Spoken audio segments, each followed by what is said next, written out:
Hello, c'est Crispy. Alors aujourd'hui dans cette petite vidéo, on va faire un suivi d'élevage des Camponotus maculatus. Allez, c'est parti.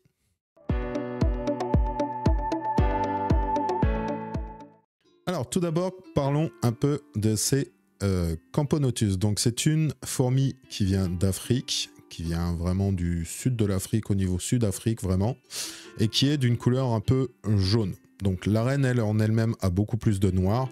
Les majors en elles-mêmes ont beaucoup plus de noir, mais l'ouvrière en elle-même est beaucoup plus jaune.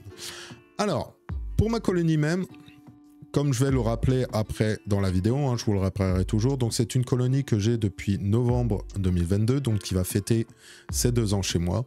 Et vous allez voir, elles ont eu un développement plutôt mitigé, où j'ai même vraiment cru perdre ma colonie. Allez, je vous laisse avec des vues de la colonie et je vous explique tout. C'est parti! Alors, pour commencer, on va faire un petit tour du nid en lui-même pour voir un petit peu comment elles vont. Donc là, on voit que tout va bien. Là, la reine est présente. C'est impeccable. Là, il y a du mouvement aussi à l'entrée. C'est une bonne chose. Tout va très bien. Après, il y en a quelques-unes dans l'aire de chasse, mais dans l'ensemble, tout va très bien. Voilà. Alors, un peu d'histoire par rapport à cette colonie. Donc, c'est une colonie que j'ai depuis novembre 2022. Donc, elle va fêter ses 2 ans chez moi au mois de novembre. Et la première année, elle a eu un bon développement. Comme vous pouvez voir, hein. Il y a eu quand même un sacré développement et ça peut faire... Et ça fait vraiment plaisir plutôt. Alors, parlons de cette deuxième année. Donc, elles sont sorties de diapause. Alors, on va parler de diapause, mais on va plus parler d'un petit repos en mois de mars. Et elles ont eu plutôt un développement, malheureusement, très controversé, on va dire. Elles n'ont pas eu le développement que je pensais qu'elles allaient avoir. Alors, je vous explique. En fait, quand elles sont sorties, j'ai eu un taux de mortalité vraiment important. Mais vraiment, vraiment, vraiment important. J'ai pas mal d'ouvrières qui sont mortes à la sortie de repos. Et malheureusement, il n'y avait pas assez de naissances, il n'y avait pas encore assez de couvains, pas assez de naissances pour compenser les pertes que j'avais. Donc c'est une colonie qui a diminué vraiment rapidement. Et du coup, malheureusement, qui n'avait plus cette quantité que je pouvais avoir au moment de la diapause, donc au moment du mois d'octobre 2023. Donc elles avaient quand même un sacré beau développement et malheureusement j'en ai perdu énormément au mois de mars, avril, mai à peu près. Donc j'ai eu 2-3 mois comme ça où j'en perdais 10 par 10 chaque semaine. Et malheureusement j'avais pas assez de naissances pour pouvoir combler ces pertes. Dû à quoi? Dû tout simplement pour moi à ce que j'appelle un repos qui a été mal fait. En fait, je les avais sortis du vivarium où je les mets croyant qu'il allait faire trop chaud à l'intérieur du vivarium. Et je les avais placés sur un mur qui a pas loin de ma TV. Et je voyais que la colonie continuait à se développer même en repos, même à 20 degrés. Parce que moi, quand je parle d'un repos pour les espèces exotiques comme celle-ci, je parle d'un repos à 20 degrés, 19-20 degrés, donc à température ambiante. Mais j'ai remarqué qu'elle se développait quand même très bien. J'avais beaucoup de naissances, j'avais eu même 2 majors à ce moment-là, qui sont mortes dans les vagues de mortalité que j'ai pu avoir. Et je me suis posé la question pourquoi. Malheureusement, c'est qu'en fin de repos, que j'ai remarqué qu'en fait, elles étaient à côté d'un décodeur qui leur faisait une charge de chaleur. En fait, elle me l'avait indiqué dès le départ. Tout simplement, elle se mettait à l'endroit où il y avait le plus de chaleur dans l'aire de chasse. me posais la question de pourquoi. Je m'inquiétais pas spécialement parce qu'elles me le faisaient quasiment tout le temps au moment d'arriver sur le repos. Comme elles sont en train de me le faire là encore cette année. Donc elles se mettent dans l'air de chasse où à mon avis il y a plus d'humidité. Et du coup, elles mettent tout le couvain et tout ça à l'intérieur. Et je m'inquiétais pas spécialement pourquoi elles faisaient ça. Et c'est vraiment en fin de repos, donc vers le mois de février, fin janvier, février, que j'ai remarqué que le décodeur leur faisait une température de 24 degrés. Donc une température vraiment très bonne pour le développement du couvain. Donc en fait, la reine en elle-même et la colonie ne s'est jamais reposée comme je le souhaitais. Donc voilà. Donc du coup, malheureusement, cette année, j'ai vu le revers de la médaille avec ce taux de mortalité qui a été très fort en début, mais vraiment en début. Donc j'avais perdu mes 2 premières majors, des petites majors comme vous avez là. Voilà, pas comme la grosse qui est en trophée Laxi, mais celle qui est un peu plus petite là. Et beaucoup de vieilles ouvrières, même de jeunes ouvrières. Et ça s'est stabilisé sur les coups de juin, juillet à peu près. Ça a commencé à se stabiliser, j'avais beaucoup plus de naissances, j'avais encore de la mortalité, mais beaucoup moins de mortalité, c'était 1 ou 2 de temps en temps, pas une dizaine comme j'avais, pas des vagues de 10 comme j'avais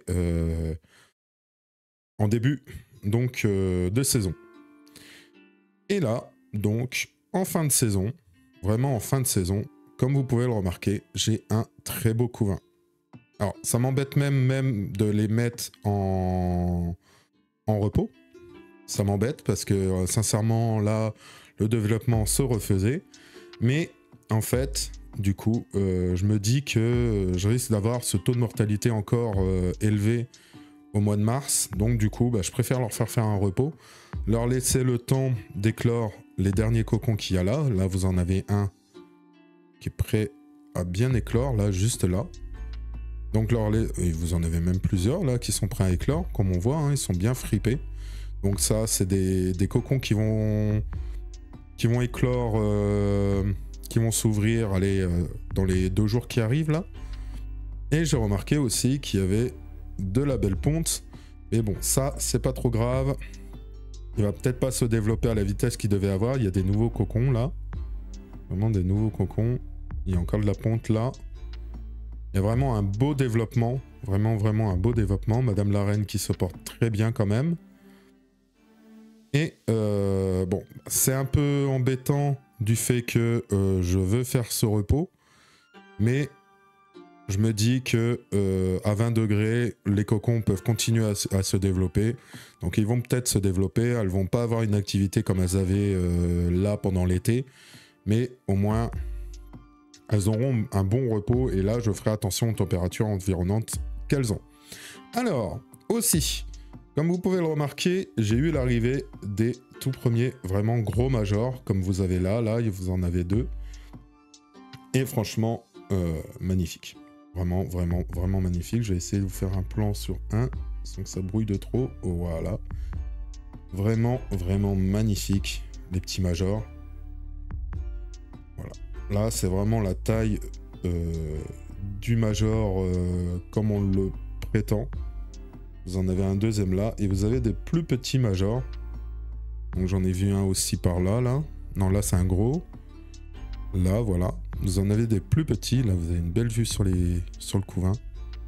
Et donc, là, du coup, j'ai la colonie qui revient un peu au stade qu'elle était au repos dernier. Donc, malheureusement, j'ai eu beaucoup de pertes. Mais comme on peut voir, le couvain est monstrueux. Alors, autre petite chose, malheureusement, que je ne peux pas vous faire voir là. J'ai eu un prince.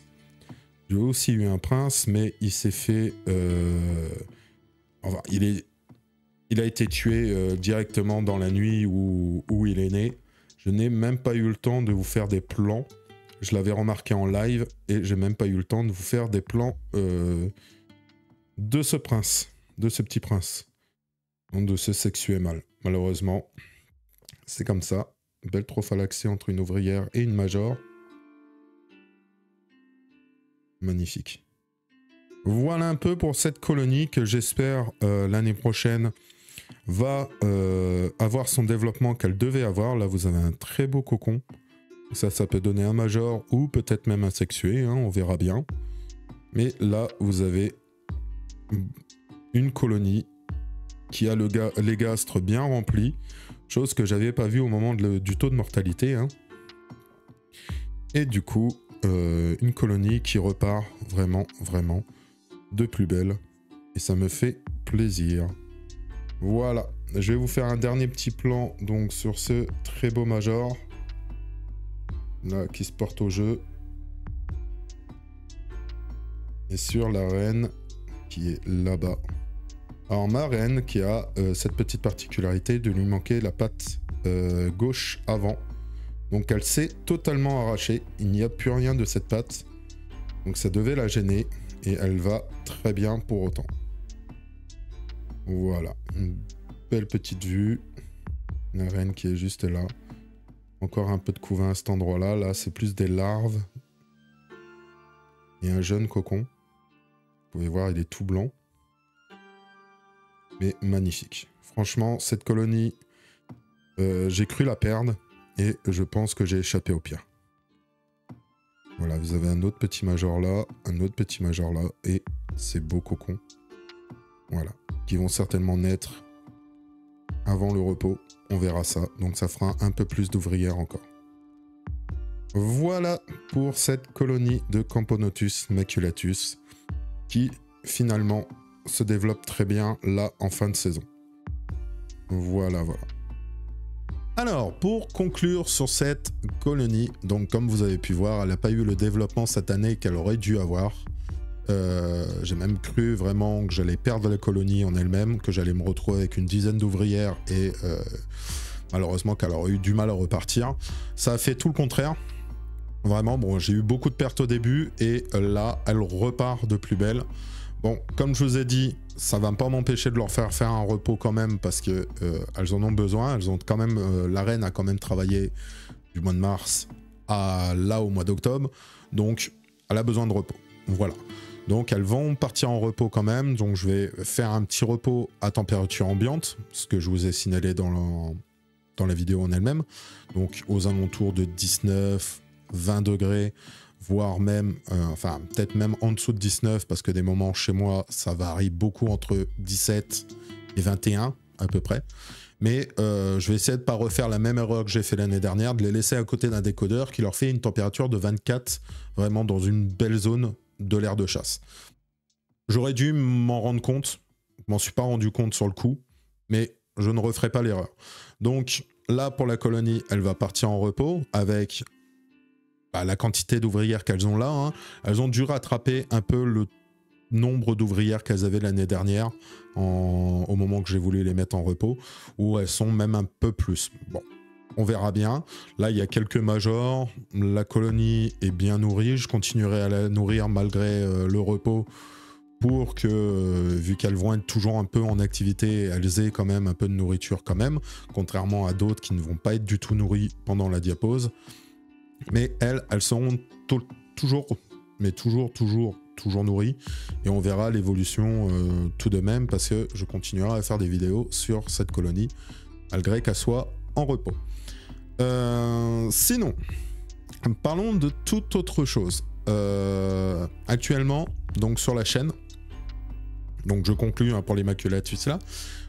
Actuellement sur la chaîne, vous avez pu voir un pic donc d'abonnés.